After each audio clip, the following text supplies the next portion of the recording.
तो दोस्तों चलिए जानते हैं बिहार के छोटे बड़े सभी खबरों को हमारी इस वीडियो में। और उससे पहले आप इस चैनल पर नए आए हों तो चैनल को लाइक सब्सक्राइब करना ना भूलें। और आप किस जगह से वीडियो देख रहे हैं हमें कमेंट में जरूर बताएं।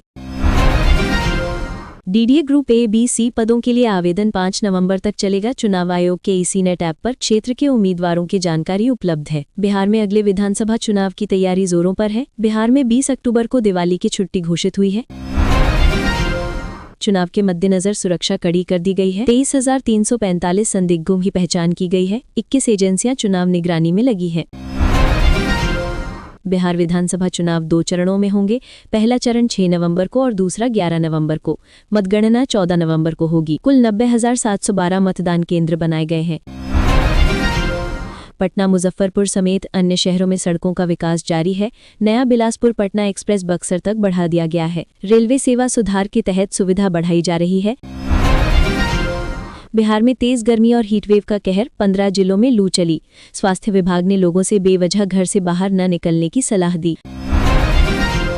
पटना में विपक्षी दलों की बड़ी बैठक 23 जून को होने वाली है। इसमें 2024 के लोकसभा चुनाव की रणनीति पर चर्चा होगी। बिहार पुलिस चुनाव के दौरान पूरी तरह सतर्क है। अविनाश कुमार नामक राजस्व कर्मचारी रिश्वत लेते हुए गिरफ्तार हुआ। पटना में मेट्रो रेल प्रोजेक्ट का उद्घाटन हो चुका है। इसके पहले चरण में न्यू ISBT से भूतनाथ तक चलने वाली सेवा शुरू हो गई है, जिससे ट्रैफिक में कमी आएगी। बिहार बोर्ड ने मैट्रिक परीक्षा के लिए डमी रजिस्ट्रेशन कार्ड जारी किया। छात्र आधिकारिक वेबसाइट से पर्सनल डिटेल्स चेक कर सकते हैं। प्रवासी मजदूरों के लिए चुनाव आयोग की ओर से विशेष सुविधा दी जाएगी। चुनाव में निष्पक्षता बनाए रखने के लिए कड़े नियम बनाए गए हैं। मुख्यमंत्री महिला रोजगार योजना के तहत बिहार सरकार ने 3 अक्टूबर से 26 दिसंबर 2025 तक 14 किस्तों में 10,000 रुपये सीधे जीविका समूह की महिलाओं के बैंक खातों में भेजने की घोषणा की। जिन महिलाओं को अभी तक राशि नहीं मिली उन्हें भी अगले महीनों में भुगतान किया जाएगा। बिहार जीविका योजना 2025 की लिस्ट जारी हो चुकी है। अब लाभार्थी ऑनलाइन जाकर अपना नाम जांच सकते हैं। सरकार ने नाम जुड़वाने और सूची में संशोधन की प्रक्रिया भी शुरू कर दी है, ताकि सभी पात्र महिलाओं को योजना का लाभ मिले। बिहार महिला रोजगार योजना की अगली किश्त 6 अक्टूबर 2025 को जारी होगी। इसके बाद अक्टूबर-दिसंबर तक लगातार किस्तें बैंक खातों में डायरेक्ट बेनिफिट ट्रांसफर के जरिए पहुंचेंगी। लाभार्थी सुनिश्चित करें कि उनका बैंक खाता सक्रिय और eKYC अपडेट हो। योजना की अंतिम लिस्ट में पात्र महिलाओं के खातों का सत्यापन पूरा हो चुका है। सरकार ने कहा है कि बिना किसी विलंब के सभी महिलाओं को आर्थिक सहायता मिल जाएगी। योजना का लक्ष्य महिलाओं को आर्थिक रूप से आत्मनिर्भर बनाना है।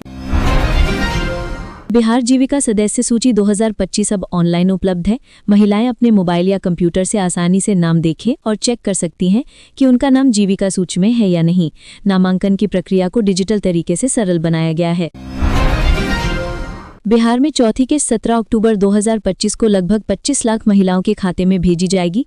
लाभार्थियों से अपील है कि वे लगातार अपनी स्थिति ऑनलाइन जांचते रहें और अगर कोई परेशानी हो तो संबंधित विभाग से संपर्क करें।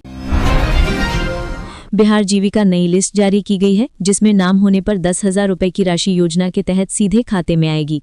ये लिस्ट लगातार अपडेट होती रहती है, जिससे नवीनतम जानकारी सभी तक पहुंच सके। बिहार जीविका योजना के तहत महिलाओं को स्वयं सहायता समूह SHG के माध्यम से 10,000 रुपये से 2 लाख तक वित्तीय सहायता मिलती है। लाभार्थी अब ऑनलाइन अपनी पात्रता और सूची भी जांच सकते हैं। श्रम कार्ड धारकों के लिए बिहार सरकार ने रोजगार और सामाजिक सुरक्षा योजनाओं का लाभ बढ़ाया है। श्रमिकों को स्वास्थ्य बीमा और वित्तीय सहायता सुनिश्चित की जा रही है, ताकि वे आर्थिक रूप से मजबूत बन सके। बिहार सरकार श्रम कार्ड धारकों के लिए नई नीति लागू कर रही है, जिसमें श्रमिकों को नई नौकरी ढूंढने, कौशल विकास और वित्तीय सहायता दी जाएगी।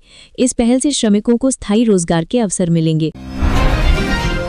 पटना में विपक्षी दलों की बैठक हुई। महागठबंधन ने चुनाव में एकजुट होकर लड़ने का संकल्प लिया। बैठक में राजद, कांग्रेस सहित कई दल शामिल थे। तेजस्वी यादव ने रामविलास पासवान को श्रद्धांजलि दी। ये प्रतीकात्मक सम्मान और एकता का संकेत है। बिहार में सड़कों का विकास जारी है। बिलासपुर पटना एक्सप्रेस ट्रेन सेवा को बक्सर तक बढ़ा दिया गया है। यात्रियों को बेहतर सुविधा मिलेगी।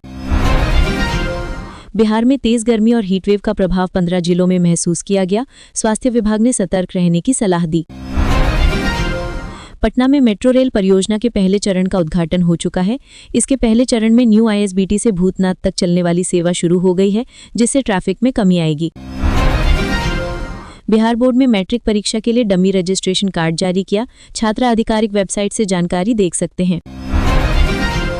प्रवासी मजदूरों के लिए चुनाव आयोग की ओर से विशेष सुविधा दी जाएगी। चुनाव में निष्पक्षता बनाए रखने के लिए कड़े नियम बनाए गए हैं। बिहार में बारिश और तूफान की चेतावनी जारी हुई है। प्रशासन नुकसान रोकने के उपाय कर रहा है। बिहार में शराब के मामलों पर सख्ती जारी है। पुलिस ने कई आरोपियों को गिरफ्तार किया। बिहार में शिक्षा सुधार के लिए नई पहल शुरू हुई है। कई शिक्षकों को पुनः नियुक्ति दी जा रही है।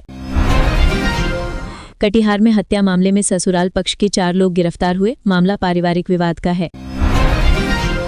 कृषि उपकरणों की बिक्री में वृद्धि दर्ज की गई है। सरकार किसानों को नए उपकरण खरीदने के लिए प्रोत्साहित कर रही है। महिला सशक्तिकरण के लिए कई योजनाएं लागू की गई हैं। महिलाओं को आर्थिक और शैक्षणिक सहायता दी जा रही है। पटना विश्वविद्यालय में ऑनलाइन शैक्षणिक सत्र जारी है। डिजिटल शिक्षा को बढ़ावा दिया जा रहा है। बिहार में सड़क सुरक्षा अभियान चलाया गया। जनता को यातायात नियमों का पालन करने के लिए जागरूक किया गया। पटना हवाई अड्डे का आधुनिकीकरण प्रगति पर है। इससे एयरपोर्ट की सेवा गुणवत्ता में सुधार होगा। जल संकट से निपटने के लिए कई परियोजनाएं शुरू हुई हैं। जल संरक्षण और जल आपूर्ति में सुधार पर ध्यान दिया जा रहा है। बिहार में सांस्कृतिक कार्यक्रमों का आयोजन विभिन्न जिलों में किया जा रहा है। इससे लोकल सांस्कृतिक विरासत को बढ़ावा मिलेगा। अस्पतालों में स्वास्थ्य सेवाओं को बेहतर बनाने के लिए नई पहल शुरू की गई है। मरीजों को बेहतर इलाज मिलेगा। बिहार के युवाओं के लिए स्वरोजगार प्रशिक्षण केंद्र खोलने की घोषणा हुई। युवाओं को कौशल विकास के लिए प्रशिक्षण दिया जाएगा। रेलवे की कई नई परियोजनाएं बिहार में शुरू हुई हैं। रेलवे परिवहन को सुगम बनाने के लिए काम हो रहा है। बिहार में बिजली आपूर्ति सिस्टम को बेहतर बनाने के लिए सुधार किए गए हैं। ग्रामीण इलाकों में बिजली पहुंचाने का प्रयास जारी है। राज्य में खेल गतिविधियों को बढ़ावा देने के लिए नई योजनाएं लागू की गई हैं। खिलाड़ियों को प्रतियोगिताओं में भाग लेने का मौका दिया जा रहा है। बाल विकास योजनाओं के तहत बच्चों को स्वास्थ्य और शिक्षा में सहायता दी जा रही है। राज्य सरकार इस मिशन पर जोर दे रही है।